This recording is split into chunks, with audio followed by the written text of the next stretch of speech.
Salut, je te retrouve dans cette vidéo où je vais te parler un petit peu des documents dont tu auras besoin pour faire une demande d'admission dans une université américaine.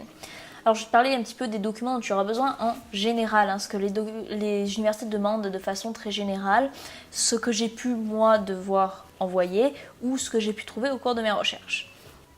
Alors, on fait attention puisqu'il existe quand même des variations d'une école à une autre et du coup, quand toi tu te prépares à envoyer ton dossier, tu veux bien vérifier que tu as bien tous les documents que l'école demande et seulement les documents que cette école en particulier te demande.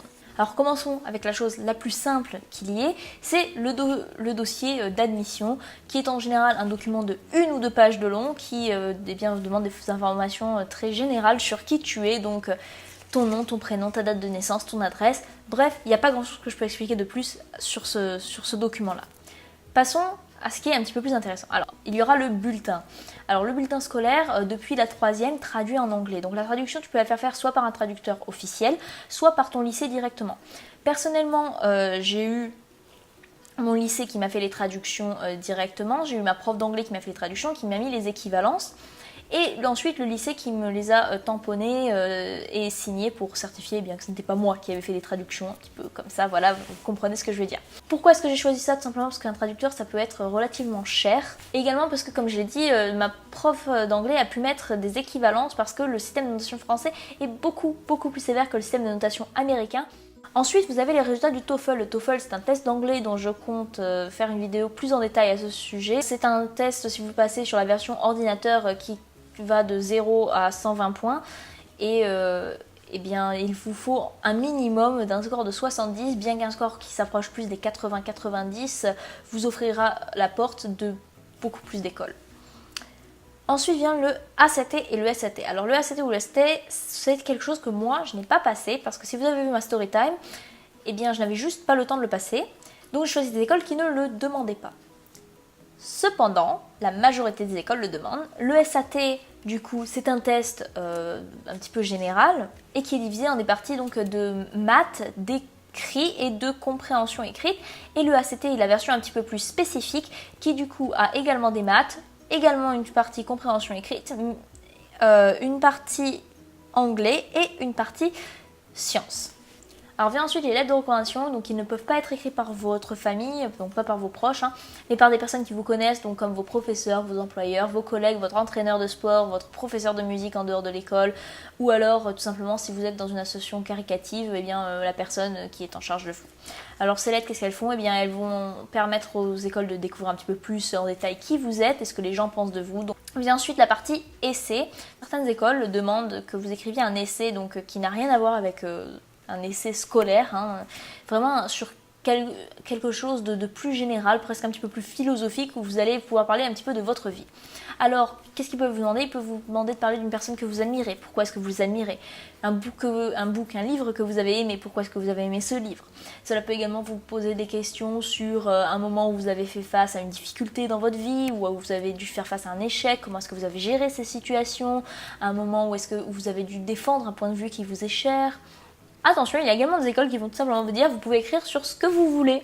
Donc je vous conseille quand même de rester sur un petit peu ce mode de réflexion de soi, de qui vous êtes, parce que cela permet aux écoles tout simplement de mieux vous connaître. Ils ne veulent pas vous juger seulement par rapport à vos notes et à vos bulletins, à vos tests du TOEFL et du SAT ou du ACT. Ils veulent en savoir plus sur la personne que vous êtes, comment est-ce que vous gérez des situations difficiles, qu'est-ce qui vous motive dans la vie. Donc ce moment-là est vraiment un bon moment de montrer que vous êtes plus que juste un chiffre sur du papier. Vient ensuite la partie CV et lettre de motivation, donc vraiment juste un CV, votre lettre de motivation. Pareil, là il n'y a pas grand chose que je peux vous expliquer, c'est la même chose qu'en France, sauf qu'il faut bien entendu que ce soit écrit en anglais. Et la dernière chose qui vous sera nécessaire de faire, ce sera de payer les frais d'admission, si on veut. Ça, c'est tout simplement des frais pour qu'ils puissent revoir votre dossier. Vous les payez pour qu'ils regardent votre dossier, plus ou moins. Certaines écoles, les frais n'existent pas, ils sont de 0$. Après, cela peut monter jusqu'à facilement 75$ pour certaines écoles. Alors maintenant, je vous ai dit tout ça, et vous vous demandez peut-être, bon d'accord, c'est très intéressant, qu'est-ce que les documents dont on a besoin, mais quand est-ce qu'on doit envoyer tous ces dossiers? Alors, le moment où il commence à accepter les demandes de dossier se fait aussitôt que septembre, avant l'année où vous voulez faire votre rentrée.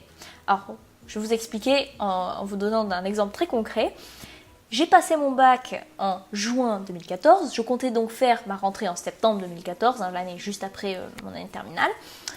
Et j'ai fait mes dossiers du coup j'ai commencé à faire mes dossiers fin décembre 2013 jusqu'à mi-février 2014. J'étais vraiment tard par rapport à certains dossiers, puisque certaines écoles vont jusqu'à arrêter d'accepter des demandes mi-janvier, voire même fin décembre. Donc en gardant ça en tête, le mieux c'est de les envoyer le plus tôt possible. Hein. Vous les envoyez dès que vous commencez à accepter les dossiers. Donc ça veut dire quoi? Ça veut dire vers septembre, octobre, peut-être pour les plus tardives, vers novembre de l'année avant que vous voulez faire votre rentrée. C'est bien, cela vous donne tout l'été pour préparer tout ça, préparer vos dossiers. Du coup, les examens, quand les passer? Alors, j'ai regardé pour le SAT ou le ACT, en général, les passages des examens en dehors des États-Unis, ça se fait 4 fois par an. En octobre, en décembre, en mars ou en mai-juin. Donc, je pense que décembre à octobre, eh bien, ça fait soit trop tard, soit trop tôt, selon quelle année vous regardez. Je pense que le mieux serait de le passer soit en mars ou alors mai-juin, selon le moment où ça tombe.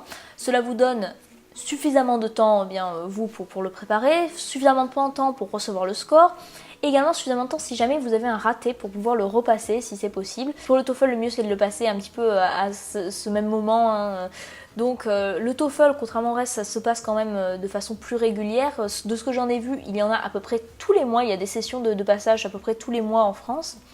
Donc je conseillerais de passer tout simplement un petit peu dans ces mêmes dates, entre mars et puis même septembre on va dire, de l'année avant où vous comptez partir aux États-Unis. Et enfin la dernière chose que vous vous demandez c'est où est-ce qu'on envoie tous ces dossiers. Alors bien maintenant avec internet, la majorité des choses se font en ligne. Il me semble qu'il y a certaines écoles qui demandent ou certaines qui acceptent du moins les dossiers papier, mais bon puisque vous êtes en France et que le plus simple c'est sûrement de les faire par internet.